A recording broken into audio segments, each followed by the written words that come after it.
In the last episode. Holy crap! As a man of culture such as myself, I do my utmost best to be able to provide you with amazing quality content, as well as this beautiful sunset. Hello everybody, my name is Khan, and welcome back to another Let's Play of Endless Summer. Back at it again with my Kirito cosplay so I can tag SAO. I need excuses for views, that's why. And speaking of views, I'm doing pretty good, I will say. My hentai reviews video is up and about, and everyone seems to be enjoying that, because I've gotten quite a few comments that, believe it or not, were not spam. They weren't sub for sub comments. Yay! I'm glad I'm getting those comments now. Freaking sub for sub comments are annoying as hell. Anyways, where we left off, this game's getting really interesting, and I would definitely check out the last part. And if you just now jumped into the series, I definitely would go back on a playlist and look for Endless Summer and find the first part and continue from there. So, anyways, we're supposed to find cake, and so we can make it to celebrate me finding Shuriken. Except we're the ones making the cake for some reason, even though we're being the ones that are having the celebration. So anyways, let's continue from where we left off. If every other place on the cake ingredient list made at least some sense to me, then flour from the library made none. So yeah, apparently ingredients are found in like weird places. I thought hard about who would put it in the library and why, but couldn't find any sane explanation at all. Given Zenya's harsh nature, I'd better knock first. Yeah, Zenya's a bit of a bitch. Not like Alisa, nothing like Alisa, but still. Open. I can never find a good voice for her. Zenya peered at me closely from behind her glasses. What do you want? Don't think anything weird, but I didn't want to look like an idiot and decided to explain things carefully. I need some flour. Olga said that it's here. I understand that it sounds strange to keep the flour in the library, but I was sent to you, and it's needed for a cake to celebrate Shuriken's rescue. Yes, I have the flour. What's so strange about it? Zenya replied with surprise. At that second, I felt like I'd been hit in the head with a heavy weight and lost the ability to understand anything at all. Flour in the library. Sure, what's so strange about it? We're in Wonderland. I'm Alice. Now I'm gonna eat that magic mushroom and I'll be back home. I had to do it. I had to sound like that. That was funny. Hey! Yeah? I was daydreaming. Wait here. I'll be right back. She disappeared behind the bookshelves while I folded my hands and started waiting. You're taking too long! A moment later, the sound of a trapdoor groaning on its hinges reached me. Hey, you need some help? I inquired loudly. I'll deal with it. Zenya barked out to me. She seems to be in the basement, so I'll have to wait a little. Okie dokie. Basement? Minutes passed, but Zenya still hadn't returned. I was starting to get worried when the doors were suddenly flung open and Alice came into the library. Yeah, you need to get worried, because no. I'm not ready for this. Nope. You bombed a statue. Well, how are you still here? She looked surprised too, seeing me here. What are you doing here? I don't know. Am I not allowed to be here? I said rudely to her. Alice was clearly a bit overwhelmed. What do I care? She snorted and headed to Zenya's table. And why are you here then? Alice measured me with her eyes carefully and almost opened her mouth to say something, but then seemed to change her mind and turned away, hiding her hands behind her back. Returning a book? I blew her the first thing off the top of my head. It's none of your business. Why is she giving me those puppy dog eyes? She replied with a hint of hesitation. What book is it? Alice was silent. Oh, come on, let me see it. I wonder what Miss High Voltage Keep Away reads. It's none of your business. Her voice was even less confident. Okay, what's with the mood swing? Okay, I don't insist or anything. In fact, I was quite interested to find out what Alice was reading. Moreover, I was quite amused to see a book in her hands. TV, movies, or a computer, fun were available here. All these things seem to be much more appropriate entertainment for a girl like her. And for a guy like me! But hey, I like light novels and manga. They're good, they're fun to read. I read some webtoons too and web novels. But she had a book instead. Stay on guard, try to snatch.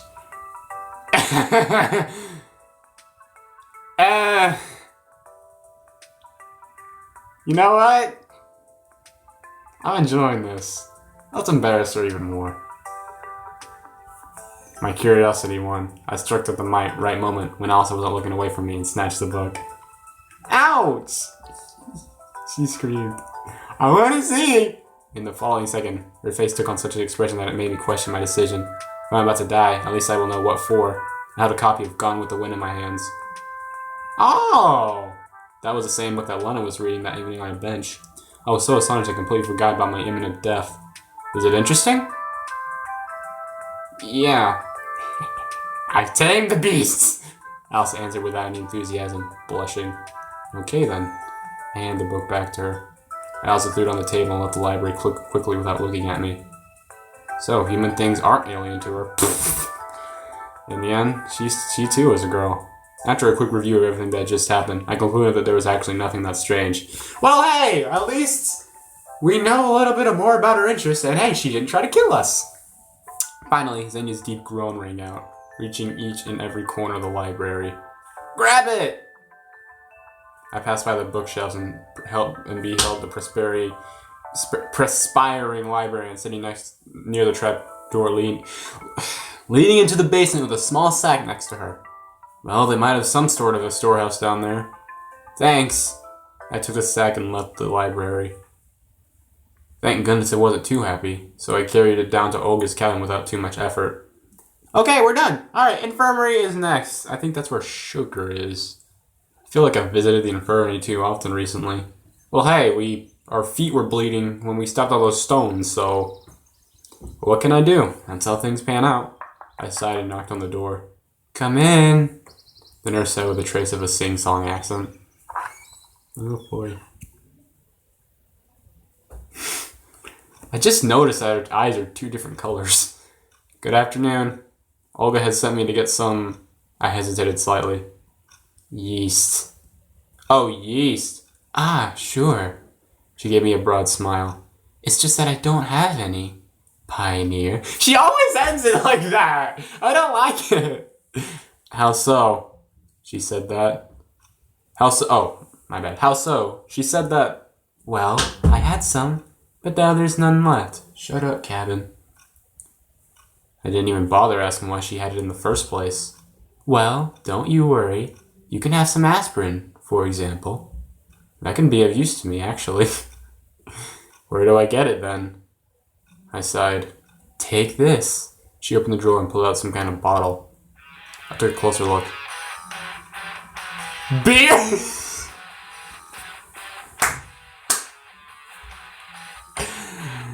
Olstan Kingskoe. I'm gonna pretend I said that right. A well-known brand of cheap beer in USA. Oh, jeez. It was beer. Hi. What's the matter? Beer is also a fermented product. She gave me a deep... That actually is true. Nobody will even notice. She had a point, but everything just looked so grotesque to me that I couldn't find anything to say. Are you sure? Absolutely. Okay then. The bottle clearly wouldn't fit in the pocket of my shorts. Well, thanks, I mumbled shyly, leaving the infirmary. Well, beer certainly could replace yeast. Even my limited knowledge of chemistry and biology was enough to accept this. But generally, walking around with a bottle in my hands looked like a silly idea to me, so I decided to bring it to Olga's cabin and hide it there. But I had to reach it somehow without anyone noticing the beer. I hid the bottle under my shirt. Oh, we're freaking walking. Uh-oh! And everything would have been fine, but Saya called it out to me at the square. Actually, she sprang out from behind so suddenly that I even gave a start. How's it going? What exactly? You're searching for ingredients. Ah, so you know already. Oh boy. Yes, I do. Saya smiled. It's going alright, I answered, trying not to give away my unrest. What do you have there? She pointed at the bottle sticking out from under my shirt. This? She got me. It's nothing. It's my boner. I blushed with a silly giggle. It's time to go. We just get out. I was almost running, leaving the square with the puzzled Saya behind. Music's still playing. It's great that she is one of those people who doesn't ask unnecessary questions. There are people in the camp who like nothing better than to poke their nose into other people's business. Passing the pioneer's cabin, I stumbled upon Yana. Shit! What are you hiding there? She gave me one of her cheeky looks. I thought there was no point in denying anything, so I replied in a provocative manner. It's none of your business. I'm a cipher officer bearing a message to headquarters. What? That's certainly a bit. I knew that joke was gonna come out sometime soon. I knew that joke was coming out sometime soon. I knew it. I kinda called it too. I did say my boner. Mess. That's certainly a big message. I was carrying the bottle at waist height, so I was slightly embarrassed. You want some help? I'll deal with it on my own.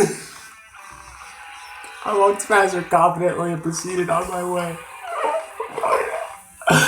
By far, my favorite moment of the game. Oh, that was great.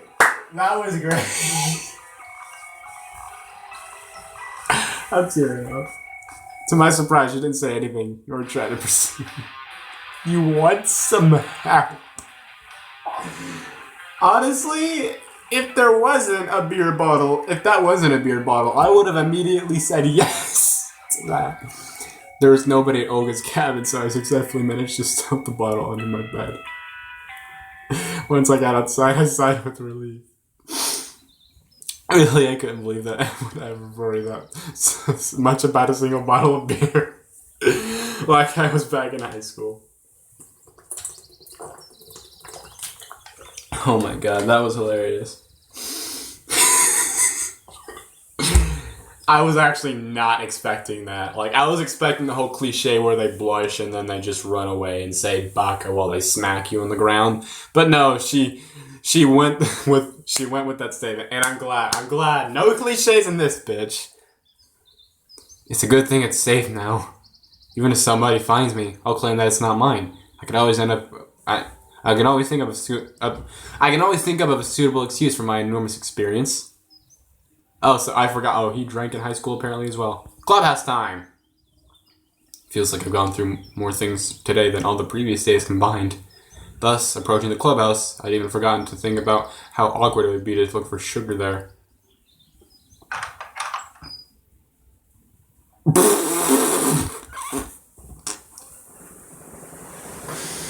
Maybe I should have not. Shuriken and Electronic were enthusiastically building something. Electronic!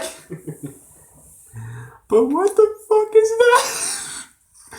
They were so busy that they didn't even notice me. I looked closely. It was some kind of robot. It's a Nekomire! I say they have a Nekomire fetish. Or at least the body of one.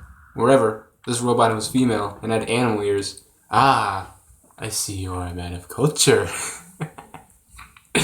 I didn't want to make up theories about purpose of such a device for luminaries of camp cybernetics. Well, it doesn't look like it's got a hole. Even though the design looked practically workable, I had my doubts about this robot ever being able to conquer Earth, or at least being able to do anything on its own. But they seemed to be enjoying the process more of that than the end result itself. And that was something we shared, even though I didn't want to admit it. Shut up, cabinet! On the other hand, they weren't afraid of possible failure, criticism, or jokes. They were working towards their goal without paying attention to others who would call it unrealistic or even absurd. Now you know how we weebs feel. You normies out there telling us that what we do is weird. Well, have you ever thought that we think that you do is weird? Have you ever thought of that? Also, we love doing the things that we like. So leave us the fuck alone and mind your own business, okay? If you don't like it, find something you like. Because we like this stuff, and it doesn't mean, just because you don't like it, doesn't mean we can't like it too. KudoCon 2020. Oh, it looks like I'm truly comparing them to luminaries of the sciences. Hey guys. I agree with them, certainly. Oh, Saiyan, come in. We're always glad to see you. I was actually already inside. You know, Sorry for what happened yesterday. I barely remember anything, but, well, never mind. It's okay. And what brings you to our humble abode? Electronic! I'll stop. Electronic looked at me shyly. Electronic! Gotta do it! Sometimes I feel that he has such a face when he knows something about the other person. Something he can use in a right moment. Sugar. I need sugar. An image from an ancient video game suddenly came into my mind, where some kind of unit like a builder or something cried out with all of its 5-pixel stature. Gold! We need more gold! Hey! We got it, said Electronic calmly. Why would you want it? I felt like I shouldn't explain to Shuriken that they wanted to bake a cake for him. I shouldn't spoil the surprise. I don't know. I don't know. I don't even know. Olga told me to get some. Okay, hang on. Electronic disappeared behind the door into the next room. And why do you have sugar here? Why not in the canteen? When the food truck came last time, it was the last thing to unload. And given that our building is a close one to the entrance, they decided to leave it here to save some effort. That's reasonable, isn't it? The door opened, revealing Electronic holding a huge bag behind him. I really don't know what the size of the cake will be, but that was obviously too much sugar. Well, thanks, but I don't need it all. But where would we put it? Electronic gave me a surprised look. We don't have a place for it. You asked for sugar, so take it. Well, might as well. Seems that previous smell of his wasn't there without reason. Shut up, cabinet! Maybe you'll help me then? It's not that far to carry. We're busy. He pointed his hand at the robot. Yeah, I see you're busy, being a man of culture. I gazed at Shuriken. He owed me, after all. He hesitated and then looked away in shame. I sighed, took the bag, and headed to the door.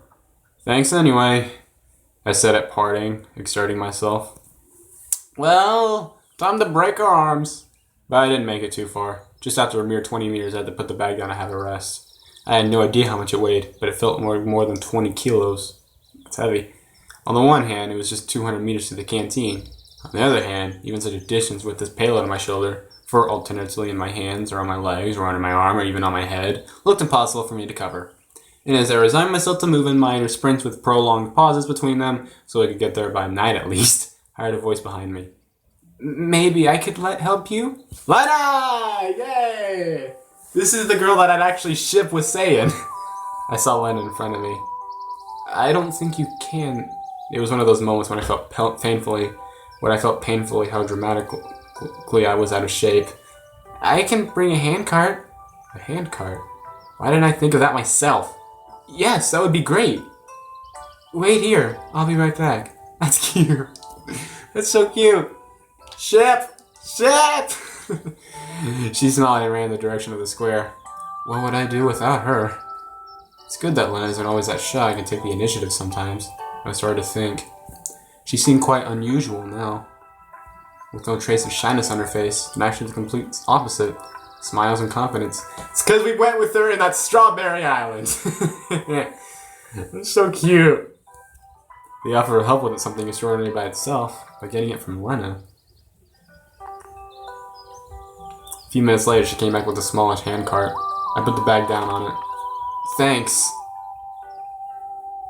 Don't mention it. She blushed and looked down. Oh, the Lena we all know is back. So I'll go then. Yeah, see you. And thank you again, I shouted after her. Sometimes I felt like there are two different people living inside of Lena. The second one, confident, happy, and sometimes even bold, only appears when she talks to me. Or am I making things up again? Well, I hope you aren't, because that was adorable! Ship! I thought that it would be better if I could get all the ingredients at once, so I headed to Olga's cabin with the handcart. Make sure you don't smash the beer if it's like in a bottle. Finally, it seemed that everything had been collected. I took the handcart with sugar outside and put the sack with the flour in it, followed by the 2 baskets of strawberries that somehow fitted in between. And the beer was hidden under my shirt just in case. That's not a good idea! Yana would probably want us to help. The day was coming to its end, so I had to hurry. So, as cake itself needed some time to bake. These sentence structures, or the grammar's weirdly placed. Of course, I'd rather enjoy lying down, closing my eyes, and get a good night's sleep. I just couldn't let Olga down. Indeed, after all the trouble I'd gone to, I even felt personally responsible for the success of this event. Okay, that I can actually agree with. We did help find Shuriken and all. Then again, why are we working for it? Coming to the square, I stopped for a moment to catch my breath. It wasn't that the cart was that heavy. It ran smoothly without any noticeable effort required. It was just that physical exertion caused pain to me now. Both a physical and mental one. I sat down on the bench and closed my eyes for a moment. What's that? I didn't really give a damn who it was. Probably just a fellow pioneer girl taking an interest in an unfamiliar companion in distress. What are you talking about? I asked her tiredly. She didn't reply. Those are the ingredients for a cake. Do you like cakes? I don't know. What, you never tried cake? I don't know. Obviously the girl didn't get what I was talking about. It didn't surprise me at that moment. I really wasn't interested in the conversation. I was so tired that I had zero intention of classifying external distractions and tagging them as either common or uncommon. This is getting weird. I see. Come down to the canteen later and take a bite. Have a bite. Really? Really. And what are they made of? What? I asked indifferently. These. Cakes! Well, some flour, some sugar, various fillings. That's a strange question. Doesn't she know what cakes are made of? And you have it all here? Yeah, sort of. And sugar? And sugar. Could you lend me a little? What for? I thought it was over the top. A sudden gust of wind made me grab the cart instinctively and open my eyes. However, nobody was there. Am I daydreaming? I noticed, though, that the sugar sack was untied and a small heap of it had poured out. Could it be that she was scared by the wind and ran away? Having fixed the sack, I got up from the bench and continued on my challenging strawberry way. Strawberry way. That's weird! That's weird! We have a ghost! We have a ghost! Ghost girl! It's Yuna! There wasn't a single person near the canteen. No wonder. Dinner was still an hour away. I brought the handcart to the rear exit and handed the foodstuffs to the camp cook. She must have already been told what to do with them as she gave me such an unpleasant look. I'm not sure how long it took to bake a cake, but it seems she had to hurry. I just wanted to relax for the remaining time up until dinner. In short, I was so tired that I just sat on the steps and waited. Sleeping again! My eyes closed themselves, because I got so tired throughout the day that I didn't even notice how someone came up to me until they patted me on the shoulder. Hi! Yuki was standing before me. Yeah. I didn't need a mirror to imagine the expression of skepticism and annoyance on my face. Oh, excuse me. I must have interrupted you. No problem. I was just sitting here. Ah, alright then. Miki beamed with a smile. I was just coming to dinner. I thought it was time already, and then it appeared to me that it's too early. But I said I'd check just in case. Maybe it's not me who's mistaken. The clock is. Well, not the clock. Clocks can be mistaken. Clocks can't be mistaken. It's just that I misread it. She seemed to be ultimately confused now and fell silent. It's still about half an hour before dinner. Oh, that's great. Then I'll sit here and wait with you if you don't mind. Frankly speaking, I do mind. I have some matters to attend to. I quickly left without saying goodbye, ignoring Miku as I always do, while she screamed something after me. You don't need to ignore her like that. I mean, she's cute.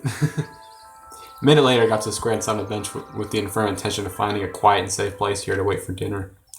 I think it's the first time in the last 4.5 days when I felt like this. I wasn't just irritated because of some insignificant details, but indeed, I was really angry. I completely stopped caring about where I am and why I'm here. I don't care about how to get out either. What's driving me mad is that I always have to carry out some stupid task given by our camp leader, and it's always me who gets into stupid situations, and sometimes even ends up looking like a clown. If all of this is some alien trick or a plot of the universal mind, they'd better consult with their psychiatrist. I gritted my teeth and clenched my fists. The most annoying thing is that everything that happens seems to happen by itself somehow. I'd be happier not having to carry on bags of sugar that weigh a ton, if I had no choice at all. I mean, any other option would lead to such worse consequences than a muscle strain or hurt pride. Who are you angry with? Jan was standing in front of me and smiled slyly. Nobody really, I answered absently. But my fists gave me away. Just like that. Okay, okay, it's up to you. You better tell me. Why did you run around the camp the whole day with some kind of bags? I had to, I replied reluctantly. I guess it was food. Maybe it was. I was about to say something, but at that moment the bell rang, calling the pioneers for dinner. I sighed in relief and quickly headed to the canteen, leaving Yana behind. So what exactly are we? So we're angry, but the thing is, why are we doing all this stuff if we know we don't have to? It kind of doesn't make... That's kind of what I'm getting at. Why do we feel determined to do these things, meanwhile we don't want to? San, thank you very much. For what? Can't wait to give me a friendly smile. For the cake, of course. Ah, sure. It was at that exact moment that I understood the true meaning of the saying, keep your thanks to feed your cat. I don't know that saying. You didn't tell anybody? This ought to be a surprise. Yeah. That's my boy. And now off you go to dinner. Olga waved her hand, pointing at the canteen. You gotta hang now. Hang on a sec.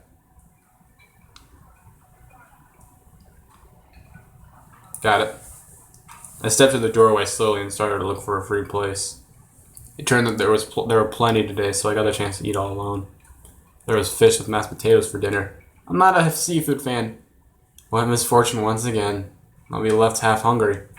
And didn't we have fish for lunch? Hey, he's into seafood too. Is it a fish only one day? Is it a fish only today? Having pushed my plate with a dried sea dweller away, I laid my head on my hands and closed my eyes. That's me every day. But soon somebody came up to my table. Hey, are you alright? I'm fine, I replied without changing my position. Just tired? Yeah, a little. That's bad. This guy's starting to turn a little bit into me whenever I'm at school.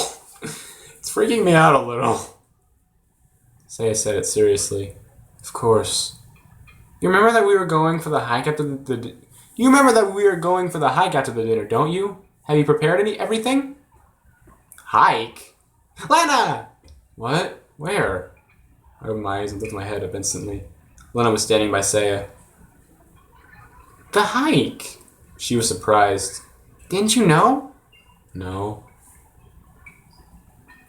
I put my head down the table and covered it with my hands. If only I could sink into the ground right now. The girls remained silent. I was left alone with my thoughts for some time, and that was fine by me. Maybe I could have sat that way until the end of dinner time, but the strong voice of Olga was heard from the opposite end of the canteen. Guys! To celebrate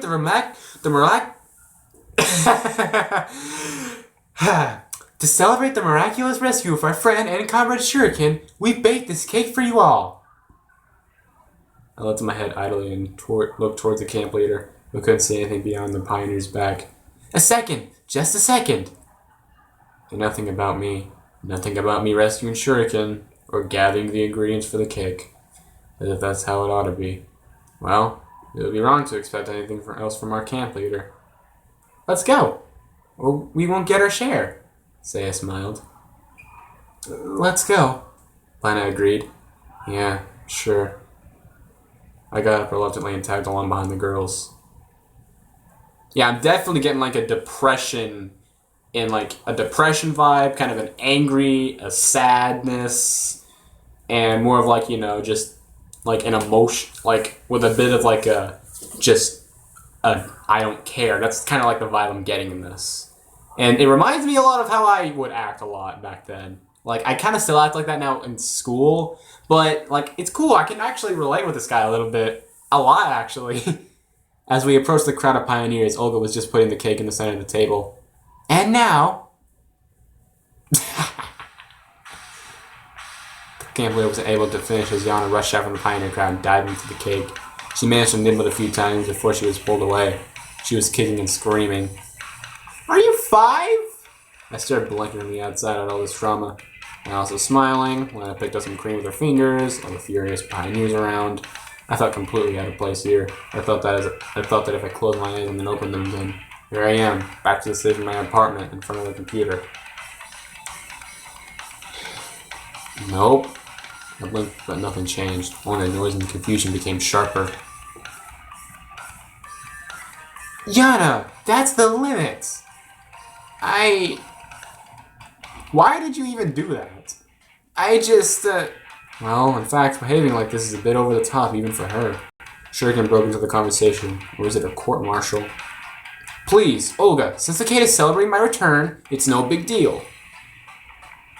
He hesitated. It doesn't matter. The camp leader turned to Yana. And you. Today I'm gonna punish you for the fullest extent, so you'll behave next time. Ah, whatever. She snorted and turned back. You won't be going on the hike with us tonight. As if I wanted to. I was more than willing to switch places with Yana and skip the hike instead of her. But who knew? If I had have guessed beforehand, I'd have been the first one to go berserk and smash the damn cake. Damn. After a couple minutes of confusion, the pioneers started to disperse. I would have done it too. You have to get ready too. There will be a lineup at the square in half an hour. I looked straight into the eyes of the camp leader, trying to express my attitude non-verbally, but it seemed that I failed. Don't be late. Yana was sitting at the table when I approached her on my way to the exit. So why did you do it? She looked very upset, but she had a right to be so. I wanted to, Yana replied abruptly. So you're happy now? Of course I am. And you. Good luck with the hiking. She smiled mischievously, sprang up and rushed out of the canteen. Well, a little bit of luck wouldn't hurt. Oh, so like she did to get out of hiking. Why am I just not figuring that out? Walk and you shall reach. It was exactly this proverb that kept whirling in my head all the way down to the camp leader's cabin. Somehow I just couldn't manage to argue, to pretend that I'm sick, or just skip it without a reason. The events of this day taught me submissiveness, although sometimes whatever was happening made no sense to me. As I walked in, I had a thought. Well, in fact, how should I get ready? Clothes? I only have an overcoat and a pair of jeans. That's right. Anyway, I forgot to ask whether it's going to be an overnight hike or not. I couldn't think of anything better, so I grabbed the sweater that I had on me that I arrived in the camp. The night might be very chilly, and shuffled slowly off to the square. Oh no, summer nights can be pretty hot too. All the camp was already there, although it was about 10 minutes before the time Olga had designated. I settled down near the edge and waited patiently. Night was falling. If viewed from the outside, what a fairly comical picture we could make. A crowd of pioneers lined up out of a sheer habit, like they were waiting a silent command from the bronze Genda. All this happening in the scarlet rays of the sunset. And there he is, waving his hand and screaming attack as roaring soldiers with red neckerchiefs charged into battle against some ghostly enemy. But Olga showed up and started talking instead of Genda. So we're going hiking. Seems everybody's here. Great. I was so tired today I couldn't even think about anything, so I ended up just listening to the camp leader. Now, today we'll go hiking. It is essential for every pioneer to be able to come and rescue his comrade, to offer a helping hand in the hour of need, saving them from a hopeless situation. We have to learn to do all these things together. A whisper that ran through the pioneer crowd suggested that most probably this truly epic expedition would end in a clearing in the forest, several hundred feet away from the square. So is it that test of courage game? Somehow I thought so too. We'll walk in pairs. Yeah, it is the test of courage. It is a test of courage. So if you haven't chosen a partner for yourself yet, now's the right time to do so. I choose Lana. Pioneers quickly caught up on the idea and started matching pairs. It looked like I was the only one without a partner. Sei was enthusiastically discussing it with Olga. Lana was with Miku. Electronic was, of course, with Shuriken. God damn it, Lana's already with someone. Well, that actually makes sense. They are roommates. Well, it might not be a bad idea to go alone after all. Saiyan! The voice of the camp leader pulled me out of my thoughts. I went up to her reluctantly. I see that you haven't found a partner. Seems like it. Then you'll join Xenia. She's alone too. God damn it! No! I was struck with that special kind of despair that only a true loner can experience. I was struck with that type of... I forgot what it said. So it appears that I'm left with the prickly library and that I wouldn't risk spending a couple hours with even if I was paid for it. Although we both seem to be in that same boat now. I slowly approached Xenia. Well, I guess we'll be going together. She looked up at me. Don't you even think that I'm glad? Said Xenia seriously. Why on earth should you feel glad? I asked naively. Never mind. It would be much better if you just shut up. The exact opposite, actually. Because I don't even really say anything. You ask me something and you're trying to get me to say something. I couldn't get any better than this. She turned her back on me and followed the other pioneers. Oh God. I still hadn't seen any special reason to walk in pairs. Anyway, we were walking on the well-trodden forest trails, and it would be quite difficult to get lost here even if I wanted to. Moreover, while we've already been hiking for half an hour, we weren't rushing into the depths of the forest, trying to face all the dangers that could test our courage and harden our pioneer spirits, but instead we were just walking around in circles.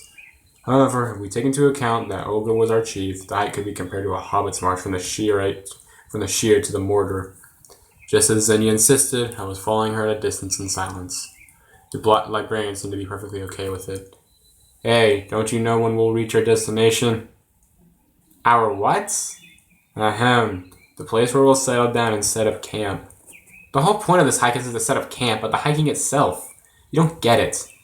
Yeah, it seems that I didn't understand a thing about hiking. I guess you're right, but still. I don't know. She replied sharply and quickened her pace. I caught up with her and asked, Listen, why are you always so... I was about to say mean, but stopped short. I haven't done anything bad to you, and I'm not going to. She glared at me in surprise. Always so what? Well, unsociable. Kind of. Or is it something about me? Oh, cut that stupidity out already. As you wish. I decided not to start a conversation with her for the rest of the hike. Good. At last, Olga decided to end this Sisyphean toil. I don't know what that meant. It's time to halt. The place chosen turned out to be quite a large glade with a few tree trunks laid in half circle to make an improvised arbor with the remains of a campfire in the middle. Obviously, such hikes are a tradition of this camp. I was sent to gather firewood together with the other boys. It didn't take long because there were a lot of branches and logs of various sizes lying down around. Eventually, Olga lit the fire using some old newspapers. I was eager to know what was written there, but couldn't discern anything other than Soviet symbols. Pioneers took their places on the fallen log benches and started to talk about things. It seemed that the final goal of this event had been achieved. The only thing missing were a pot of fish soup, aluminum cups of vodka, and a guitar. So gather around the campfire and sing a campfire song. But I wouldn't be surprised if all of these would appear somehow. What are you thinking about? Saya sat next to me. Oh, nothing special. Just enjoying the hike, I answered sarcastically. You don't look too happy. Well, I'm not about to jump for joy. Sorry about that. Okay, I won't disturb you. She sat with me for a while, but after realizing I wasn't in the mood of talking, she left me to enjoy my introspection all alone. And all I wished for was to lie down in bed and fall asleep as soon as possible. When I was surrounded by smoke and the useless chatter of pioneers around me instead. They were cheering and laughing and in general enjoying this warm summer evening. It's kind of like, so basically, it's kind of like putting an introvert in a social gathering. It's kind of like putting me in a social gathering. Well, I do have friends. Don't pity me, please. On the far side of the glade, I noticed that Lena was arguing with Alice intensely, and Lena seemed like complete opposites to me. Say I'd love to go somewhere after our conversation, it seemed. Electronic and Shuriken were trying furiously to prove something to Olga. Looks like I'm the only one who doesn't belong here. Try to find out what Alice and Lena are arguing about. Do nothing. Just stay seated. I really wanna... Frick.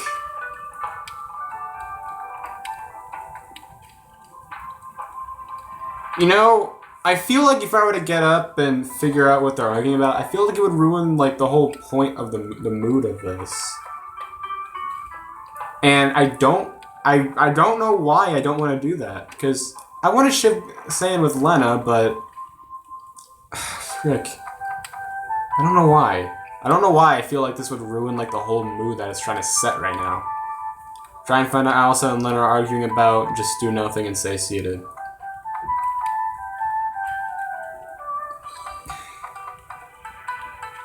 You know what?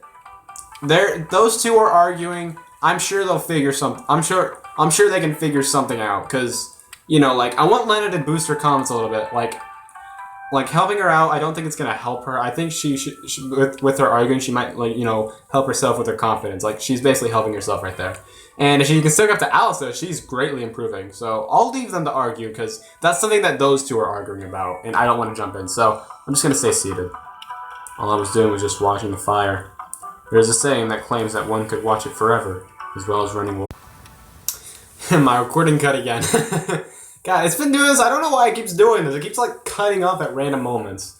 But yeah, I think I gotta end the video sometime in a minute. But let's just keep going with this. But there was also some third thing there. What was that? One could watch 3 things forever. Burning fire, running water, and how other people work. The camp leader pulled me out of my daydreaming. Saiyan, don't you think that it's too early to relax? What else would I need to do? I honestly couldn't get what Olga wanted from me. I don't know. Another reason why I wanted to decide to just, stay seated and not interfere with anyone with the argument. Oh. My bad. I didn't want to interfere with the argument. I just want to stay seated was because maybe doing this, maybe someone could come up to me and talk a little bit. Maybe that's a better way to be able to get answers or something like that. I don't know. I just want to figure this out. My way of thinking is a little weird. I don't know. She stopped for a moment. But if there's something to be done, then do it without hesitation. She smiled ambiguously and went back to the fire to throw a few branches on. After those words, I'm completely sure that she treats me like a personal slave. Or at least like I'm free labor force, which is, strictly speaking, the same thing. Yeah. I sighed and put my head on my hands, hoping my torment would be over for today. Someone patted me on the shoulder.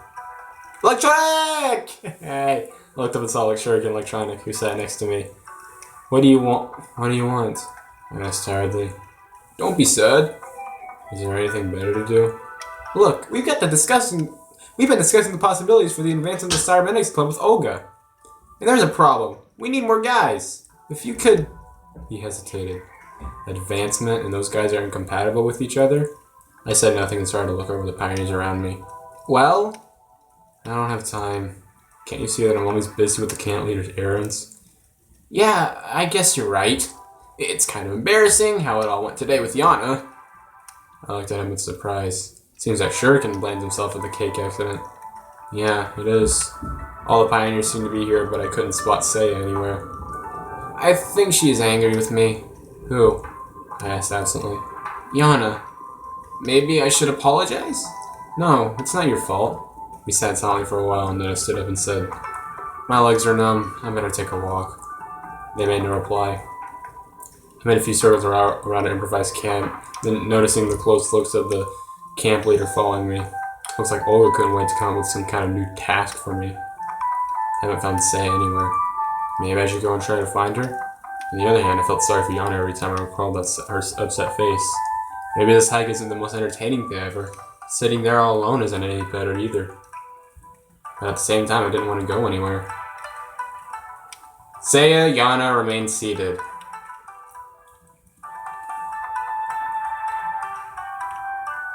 You know what? Let's go. Let's go find Yana. But we're gonna do that in the next episode. Thank you guys so much for watching. If you did, be sure to leave a like, subscribe to the channel, and yeah, leave a comment. Let me know what you're thinking, and let me know who would you ship Saiyan with. Who do you think so far is best girl of the series? I think best girl is either Lena or Miku.